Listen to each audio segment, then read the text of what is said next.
Hello friends, Radhe Radhe.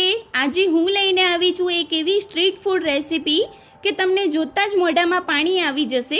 તો આજે આપણે બનાવવાના છે ગુજરાતની ખૂબ જ ફેમસ અને ટેસ્ટી મસાલાથી ભરપૂર કચ્છી દાબેલી. તો આ વિડીયોને અંત સુધી જરૂરથી જોજો. તો ચલો હવે આપણે રેસીપી સ્ટાર્ટ કરીએ. સૌપ્રથમ એક કઢાઈ લઈ લઈશું.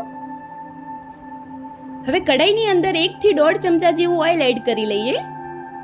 હવે ઓઇલ ગરમ થઈ જાય પછી મેં 5 થી 6 ચમચી જેવો તૈયાર દાબેલી મસાલો લીધો છે, એને એડ કરી લઈએ અને 1 મિનિટ માટે ઓઇલમાં કૂક થવા દઈએ. મસાલાને આપણે ઓવરકૂક નહીં થવા દઈએ. જો ઓવરકૂક થવા દઈશું તો જે આપણા મસાલા છે એ બળી જશે. હવે મેં 500 ગ્રામ જેવા બોઇલ કરેલા બટાકા લીધા છે મેશ કરીને. હવે એને એડ કરી લઈએ.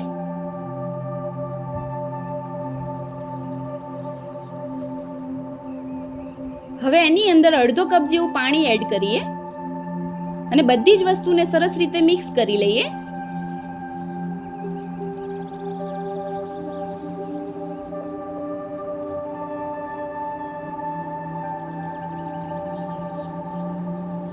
હવે જે બધા જ મસાલા છે પ્રોપર રીતે મિક્સ થઈ ગયા છે.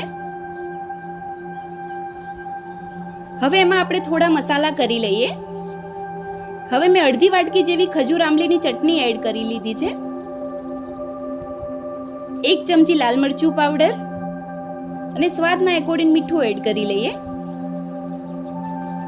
મસાલા આપણે પાછળથી ઓછા જ કરવાના છે, કેમ કે આપણે દાબેલીનો જે મસાલો છે એમાં પ્રોપર રીતે બધા જ મસાલા ભળી ગયા છે એટલા માટે. હવે બધી જ વસ્તુ સરસ રીતે મિક્સ થઈ ગઈ છે. હવે થોડો સ્વીટ સ્વાદ આવે મસાલામાં એના માટે મેં 1.5 ચમચી જેવી સુગર એડ કરી છે. હવે સરસ રીતે મિક્સ કરી લઈએ અને દાબેલીના મસાલામાં સ્વીટ અને ખટાશનો બેલેન્સ જળવાઈ રહે એનું ખાસ ધ્યાન રાખવાનું છે. જો એનું ધ્યાન રાખીશું તો પ્રોપર બજાર જેવો દાબેલીનો સ્વાદ મળી રહેશે.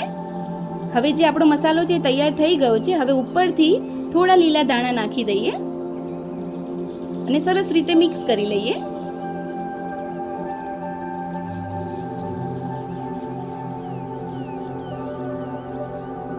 હવે આપણે તૈયાર થઈ ગયો છે દાબેલીનો મસાલો અને આવી રીતે થોડો લચકા પડતો બને એનું ખાસ ધ્યાન રાખીશું. હવે તૈયાર થઈ ગયો છે મસાલો. હવે આપણે એને થોડી વાર માટે ઠંડો થવા દઈએ. ત્યાં સુધી આપણે લસણની એક પેસ્ટ તૈયાર કરી લઈશું, ચટણી. હવે મેં 2 કલાક માટે લાલ મરચાં પલાળીને રાખ્યા હતા ગરમ પાણીમાં. હવે એ લાલ મરચાંને આપણે મિક્સર જારમાં એડ કરી લઈએ. હવે મેં 8 થી 10 કળી જેવી લસણ લીધી છે અને એક પેસ્ટ તૈયાર કરવા માટે એમાં થોડું પાણી એડ કરી લઈએ અને મિક્સરની મદદથી સરસ રીતે સ્મૂથ પેસ્ટ તૈયાર કરી લઈએ. હવે પેસ્ટ તૈયાર થઈ ગઈ છે. એની અંદર થોડું જીરું નાખી દઈએ અને સ્વાદના એકોર્ડિંગ થોડું મીઠું એડ કરી લઈએ અને ફરી મિક્સરની મદદથી સરસ રીતે સ્મૂથ પેસ્ટ તૈયાર કરી લઈશું. હવે આવી રીતે લસણની ચટણીની પેસ્ટ તૈયાર કરી લીધી છે. હવે તૈયાર છે આપણી લસણની પેસ્ટ. હવે આપણે એક થાળી લઈ લઈશું. થાળીની અંદર જે તૈયાર કરેલો દાબેલીનો મસાલો છે હવે એને એડ કરી લઈએ.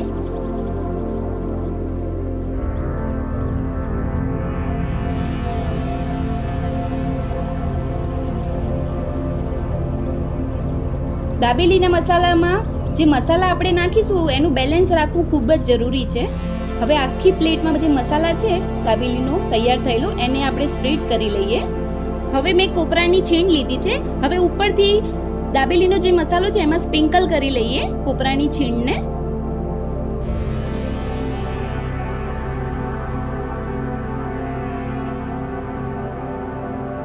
હવે થોડી ઓનિયન ચોપ કરેલી સ્પ્રિંકલ કરી લઈએ.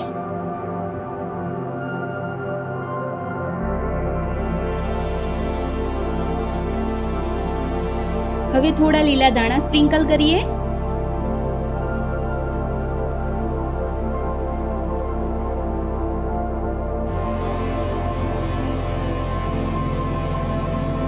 હવે મસાલા સિંગ સ્પ્રિંકલ કરી લઈએ.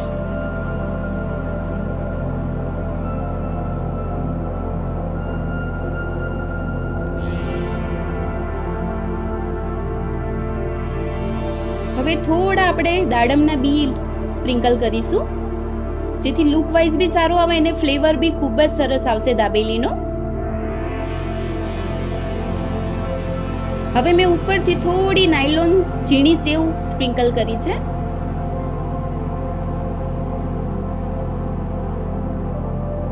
હવે તૈયાર થઈ ગયો છે આપણો દાબેલીનો સ્ટફિંગ.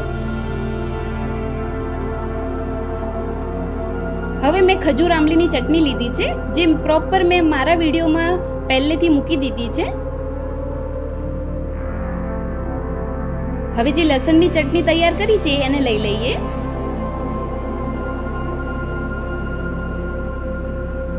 હવે આપણે એક દાબેલી પાઉં લઈ લઈશું અને ચપ્પાની મદદથી આપણે દાબેલી પાઉંને એલ સાઈઝમાં કટ કરી લઈએ. આવી રીતે એલ સાઈઝમાં કટ કરી લેવાનું છે. હવે એની અંદર ખજૂર આમલીની ચટણી એડ કરીએ. હવે જે આપણું સ્ટફિંગ તૈયાર થયું છે દાબેલીનું એને એડ કરી લઈએ અને થોડી લસણની ચટણી એડ કરીએ.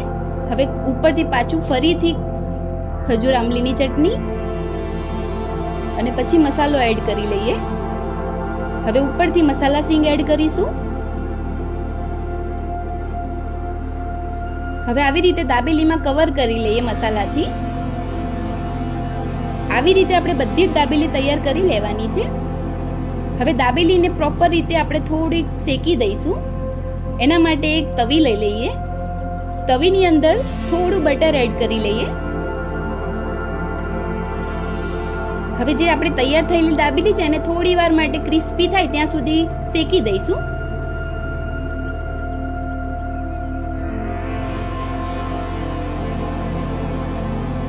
આવી રીતે પ્રોપર રીતે આપણે દાબેલીને શેકી દેવાની છે. જો તમે બી આ ટીપ સાથે દાબેલી બનાવશો તો તમારી દાબેલી પણ બજાર જેવી જ બનશે. તો તમે બી એકવાર જરૂરથી ટ્રાય કરજો. હવે આવી રીતે આપણે બંને સાઈડથી શેકી દઈએ. હવે જે આપણી દાબેલી છે પ્રોપર રીતે ક્રિસ્પી અને ગોલ્ડન થઈ ગઈ છે. હવે આપણે એક પ્લેટમાં કાઢી લઈએ. આવી રીતે આપણે બધી જ દાબેલીને શેકી દેવાની છે. હવે મેં નાયલોન ઝીણી સેવ લીધી છે. હવે ગાર્નિશ માટે દાબેલીને એમાં રગદોળી લઈશું. આવી રીતે ડીપ કરીને ગાર્નિશ કરી લઈશું ઝીણી સેવથી. આવી રીતે મેં બધી જ દાબેલી તૈયાર કરી લીધી છે. હવે આપણે એક પ્લેટ લઈ લઈએ. પ્લેટમાં આપણે જે દાબેલી તૈયાર કરી છે એને સર્વ કરી લઈશું.